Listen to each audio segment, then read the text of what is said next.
Luto tayo ng munggo guys. Munggo na may mga gulay-gulay. May lettuce pa yan.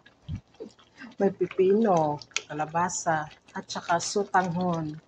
Tapos ang sahog natin dyan is sardinas. Ayan. Tapos bibigyan natin ang lola kasi nakain siya ng munggo.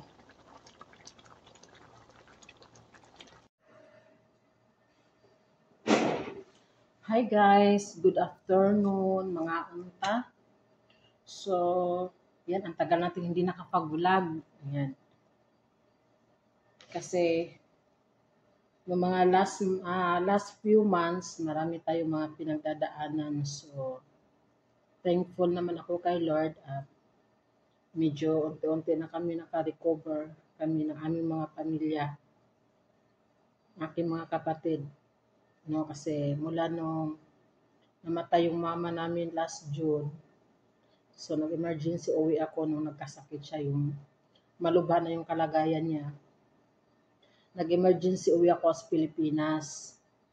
At nagpapasalamat naman ako at naabutan ko pa siya at naalagaan pa kahit saglit.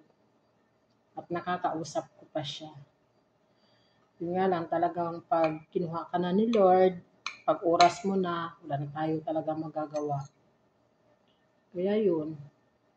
So, ngayon, ano na siya, almost 2 months na siyang wala. No?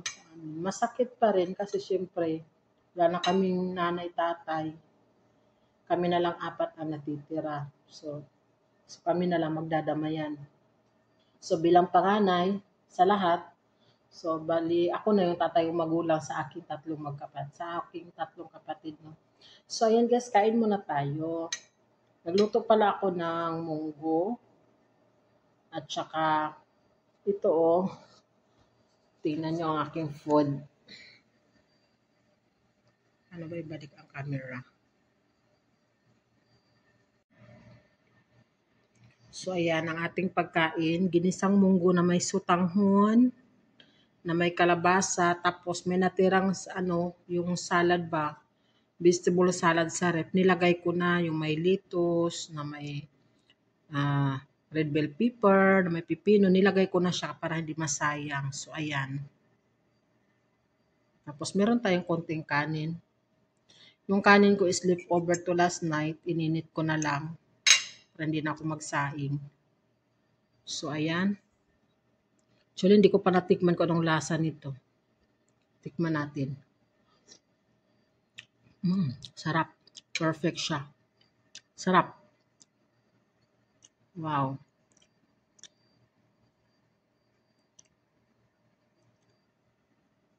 Tapos ang sinahog ko pala dito is yung 555 na sardinas. Ayan. So solved na. So ayan, kain muna tayo. Ang lapit na aking camera, wala kasi akong patungan doon sa taas. So kain po tayo. Salamat Lord sa food. Ayan.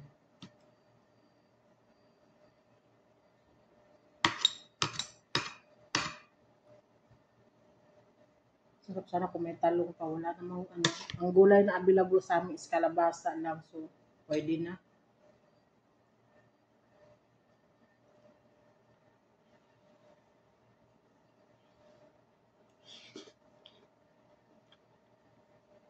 Ang sarap nyo talaga.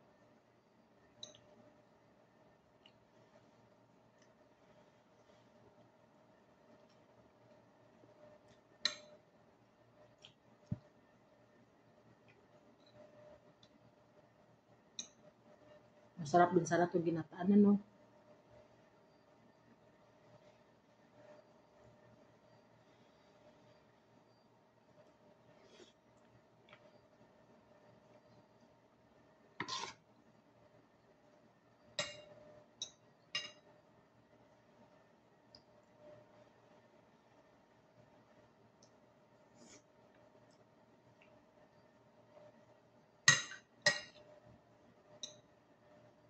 Tama lang yung timpla niya, sarap.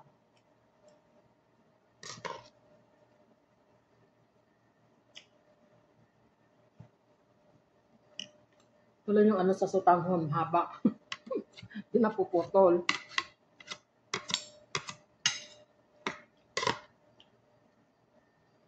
Pero masarap siya.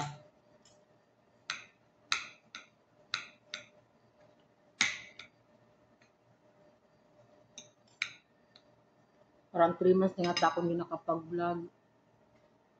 Na-busy talaga guys. Tapos, anong tawag nito?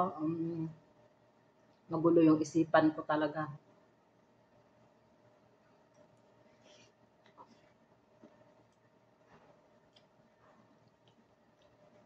Sarap niya.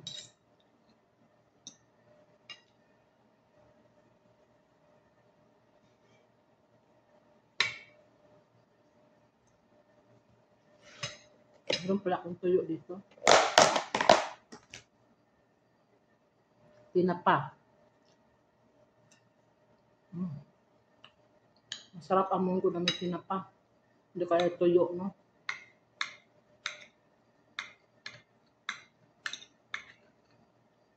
Yung tinapa natin is galing pa yan sa Cagayan Valley. Dala ng aking kaibigan na nagbakasyon.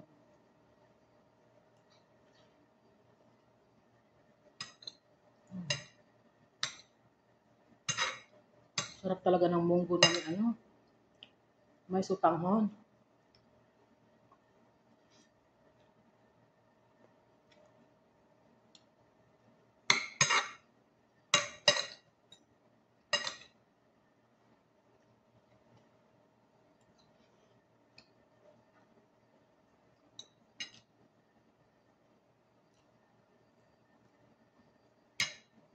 Medyo matigas kasi nilagay ko sa freezer yung tuyo.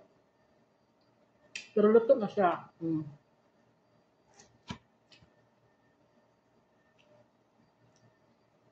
Ang dami na natin baka masira yung ating breast. Wala pa naman yung dentista kung nagbakasyon pa naman.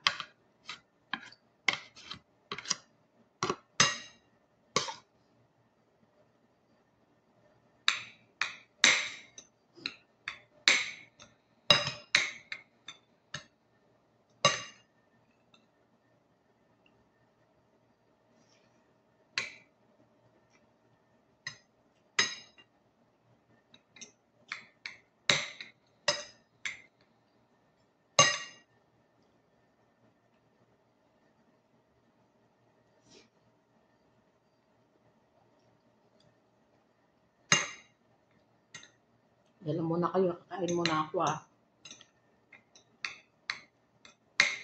Minamadali ko itong pagkain ko kasi maya-maya gigisingin ko yung matanda para mag-CR at magdasal.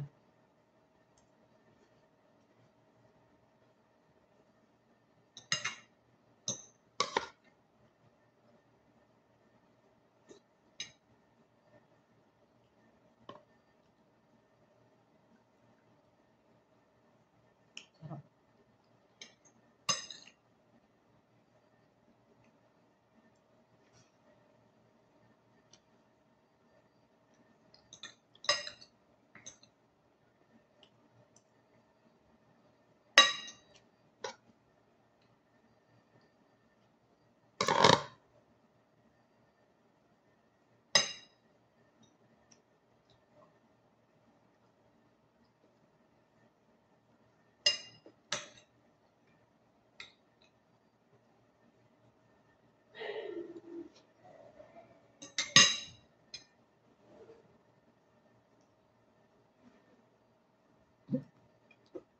Because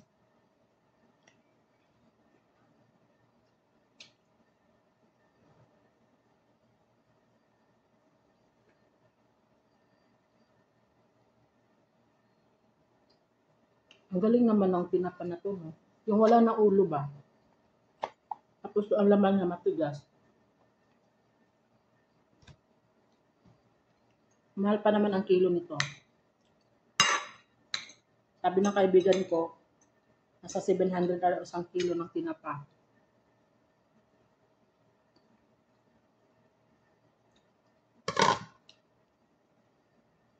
Dati nung nasa pa ako guys,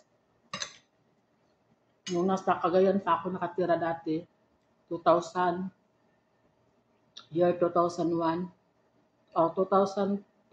year 2001 to 2002. Ayan, nandun ako sa Cagayan.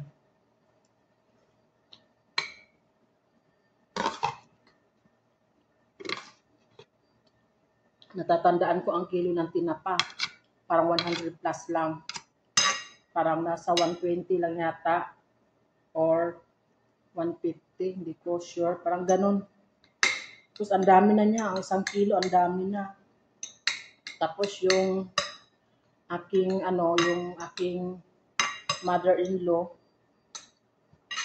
pag oras ng pag araw ng market din nila dun ba sa palengke, hindi nawawala ang tinapa, nabili siya ng 2 kilo, ganyan.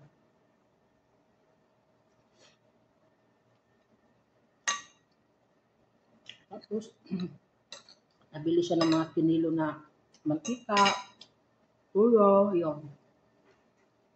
Tapos yung mga kakailangan nila sa kusina, kape, gatas, yan.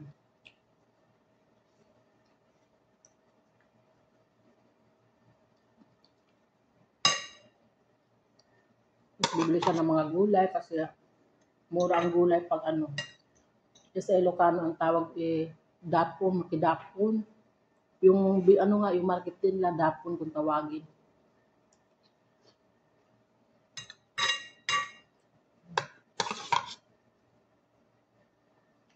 Lapit ko na maubos ang munggo.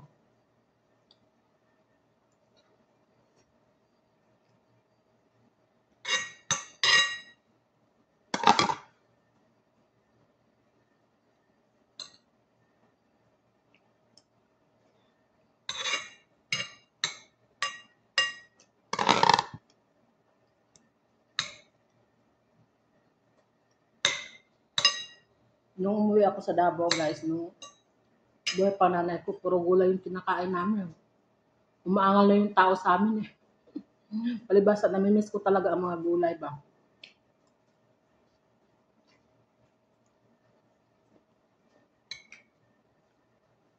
Nakakapawis. Nagluto kami doon ng ginataang langka. Tapos mga ginataang gulay, papaya na may mga malunggay. Tapos napiprito lang kami ng isda. Yan. Nahalo namin.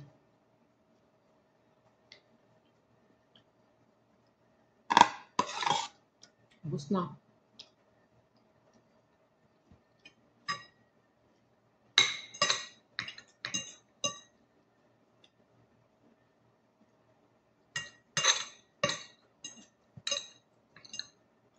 Guys, ubus na.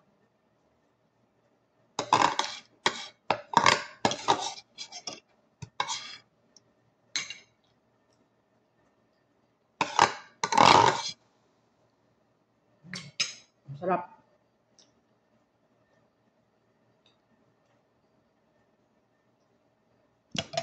Naubos ko talaga guys. Oh. Yung tuyo natin, ibalik natin sa freezer. Hindi naman ako masyado kumain ng marami nito kasi syempre, ang ating high blood. Pa-isa, 2 lang tayo. So, ayan guys, thank you for watching. Ayan, thank you at andyan kayo palagi.